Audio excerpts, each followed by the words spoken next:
একদিন এক ভাই জিজ্ঞেস করছে আমার গ্রামে, আমাকে বলতেছে, ভাই সফলতা কি? আমি ওরে বললাম, এ ভাই তুমি যে মুসলমান হয়েছে এটাই তোমার জীবনের সবচেয়ে বড় সফলতা। তুমি মুসলমান হয়েছো এটাই তোমার জীবনের সবচেয়ে বড় সফলতা। কি আর সফলতা চাও? তুমি উম্মতে মুহাম্মদী হয়েছো, হে ভাই এটা তোমার জন্য সবচেয়ে বড় সফলতা। হে ভাই তুমি তোমার রবকে চিনতে পারো, আল্লাহকে চিনতে পারো, এটাই তোমার সবচেয়ে বড় সফলতা। হে ভাই তোমার জীবনে আর কি সফলতা চাও?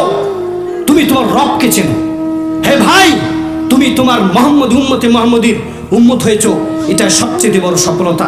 হে ভাই তুমি মুসলমানের ঘরে জন্মগ্রহণ করেছো, এটাই তোমার জন্য সবচেয়ে বড় সফলতা।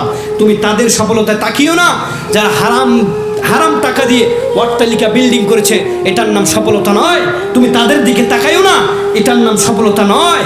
আর দুনিয়া সিজনুল মুমিন ওয়া জান্নাতুল কাফির। হে ভাই মনে রাখবে, দুনিয়াটা জেলখানা মুমিনের জন্য, আর এই দুনিয়াটা হচ্ছে তাদের জন্য জান্নাত যারা হচ্ছে কাফের।